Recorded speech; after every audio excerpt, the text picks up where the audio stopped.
Yang berikut pembentukan bayangan pada mikroskop. Jadi untuk gambar pembentukan bayangan teman-teman bisa lihat di PPT yang kami kirimkan di grup. Nah, yang berikut perbesaran lensa objektif dan lensa okuler dapat dirumuskan sebagai berikut. MOB sama dengan H aksen OB per HOB sama dengan S aksen OB per SOB. Yang berikut MOK sama dengan SN per FOK tambah 1. Dan yang selanjutnya itu adalah jenis-jenis mikroskop dan juga kelebihan serta kekurangan. Jadi yang pertama itu mikroskop cahaya, di mana mikroskop ini menggunakan cahaya tampak sebagai sumber penerangan dan lensa kacamata, lensa kaca untuk memperbesar bayangan benda.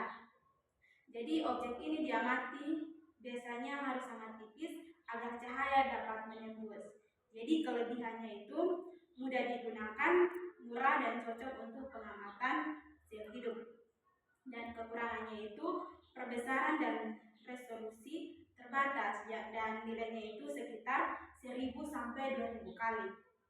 Dan yang kedua itu mikroskop stereo, di mana digunakan untuk melihat permukaan objek secara 3 dimensi dengan perbesaran rendah 10 kali 40. Jadi sumber cahaya ini biasanya berasal dari atas, bukan menembus objek.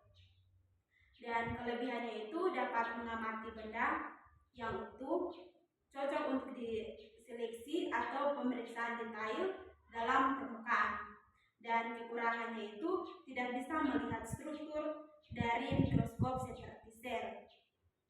Dan yang ketiga itu mikroskop elektron, di mana menggunakan bekas elektron sebagai sumber penerangan. Jadi bukan cahaya, memiliki resolusi atau perbedaan jauh yang lebih tinggi dibandingkan dengan mikroskop cahaya.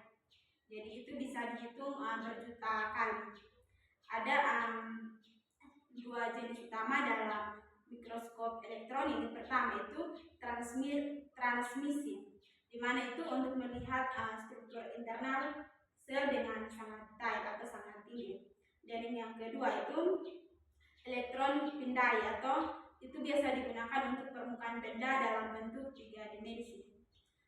Kelebihannya itu resolusi sangat tinggi, dapat dilihat secara detail sampai ke tingkat molekul.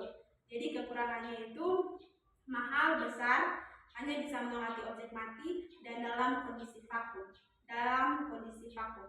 Dan yang keempat itu mikroskop fluoresensi, di mana menggunakan sinar ultraviolet untuk menyinari spesimen yang lebih tinggi saat diberikan zat fluoresen, atau objek ini akan memancarkan cahaya terpencar yang diamati melalui lensa khusus.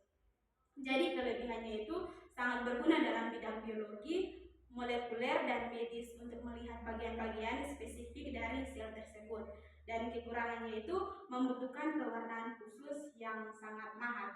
Dan yang terakhir itu mikroskop kontrofokal, di mana ini merupakan variasi dari mikroskop fluoresensi. Jadi menggunakan laser untuk menghasilkan gambar dan juga resolusi tinggi dan dapat membentuk citra tinggi 3 dimensi. Kelebihannya itu dapat melihat objek pada bagian terdalam, dan kekurangannya itu sangat mahal dan kompleks. Dan kita akan menyimpulkan materi hari ini. Jadi mikroskop adalah salah satu alat optik yang berfungsi untuk memperbesar bayangan benda-benda yang sangat kecil agar dapat diamati dengan jelas oleh mata manusia. Alat ini bekerja berdasarkan prinsip pembiasan cahaya melalui sistem lensa, terutama lensa objektif dan juga lensa okuler.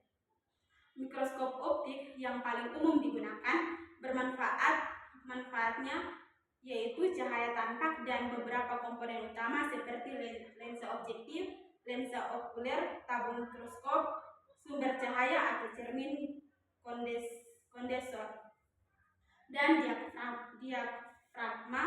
Dalam proses kerjanya, lensa objektif membentuk bentukan bayangan nyata dari objek dan kemudian diperbesar lagi oleh lensa okuler sehingga menghasilkan bayangan akhir yang bersifat maya, tegak dan lebih besar. Perbesaran total mikroskop merupakan hasil kali dari perbesaran masing-masing lensa. Mikroskop ini memiliki peran penting dalam berbagai bidang ilmu, terutama biologi dan juga kedokteran, karena memungkinkan pengamatan terhadap struktur-struktur mikroskop yang tidak dapat dilihat dengan mata telanjang. Demikian hasil presentasi kami. Terima kasih. Salam.